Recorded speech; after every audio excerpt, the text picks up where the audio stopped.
Another Bite, hosted by John Dick, Jory Monroe, and Ariel Boswell, is brought to you by the HubSpot Podcast Network, the audio destination for business professionals.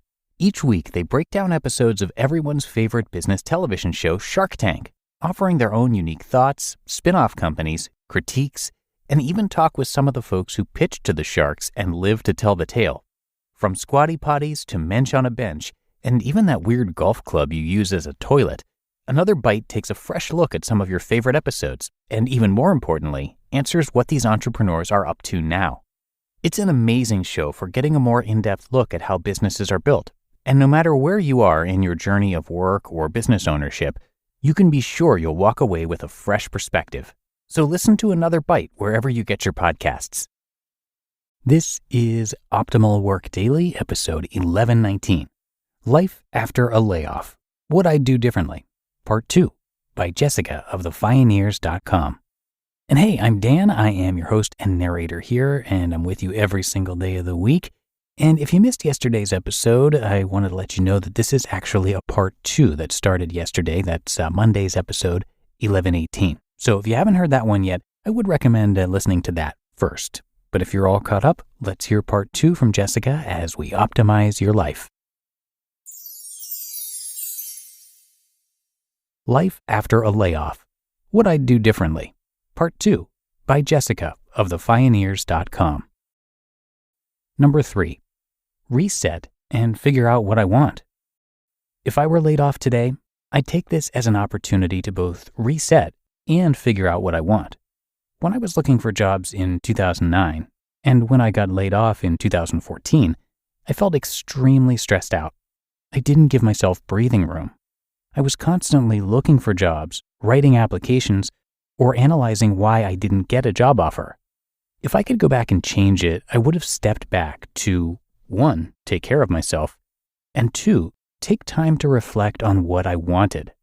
Most people experience stress and burnout as part of their job.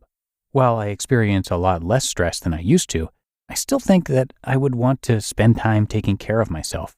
I would make sure that I was sleeping enough, exercising, focusing on my relationships, and building fun activities into each day. This would help me to remember that I have an identity outside of my job and my paycheck. These things alone do not define me. I would also use the time to figure out what I wanted in the future to see if I could start working toward that now. I'd reflect on a few questions. 1, what aspects of my last job did I enjoy most? 2, what parts of the job made me miserable? 3, what were my peak experiences in my professional life? And 4, what are the commonalities amongst my peak experiences?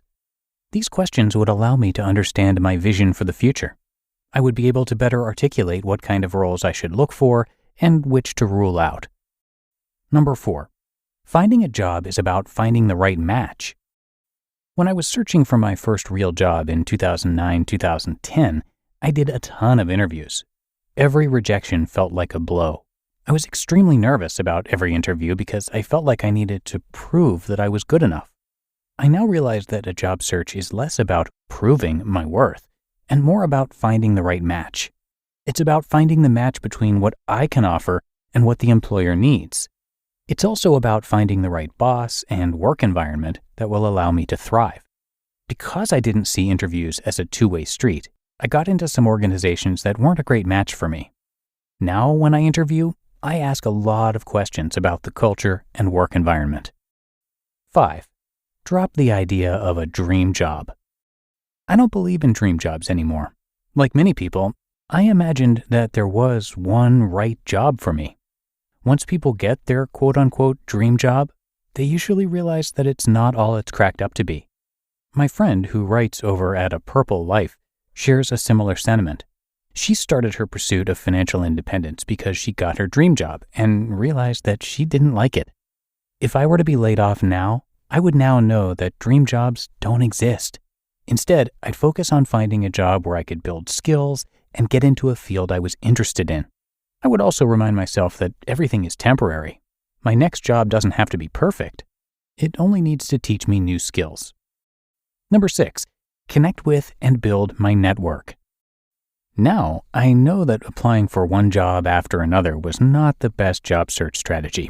When so many people are applying for jobs at once, it's better to focus on networking. In 2009, I didn't have much of a network. I had graduated from college in Tennessee. We went and taught English for several months at a university in Nicaragua. Then we came back to the US and moved to New Jersey. When we moved there, we didn't know a soul. If I were laid off now, I would definitely approach my job search differently. Utilizing my network would be key. I'm already on a bunch of industry-specific listservs, so I'd use those. I'd reach out to individuals in my network to see if they knew of anything available in their company. I'd look for additional listservs and other networks related to my field or desired role. This would allow me to connect with like-minded people.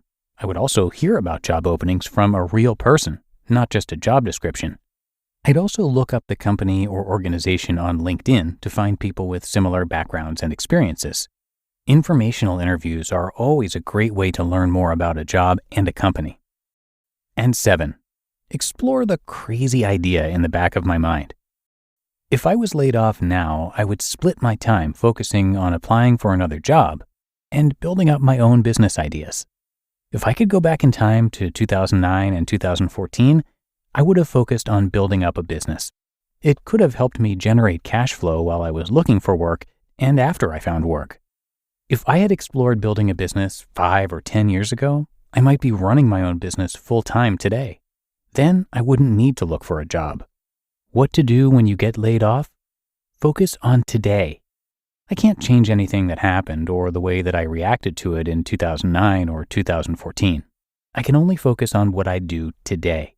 If I were laid off in this current crisis, I know I would be more mentally prepared for the challenge. I've grown and learned a lot over the last 10 years. I hope that if you or I experience a layoff within these next several weeks or months, that we utilize these learnings.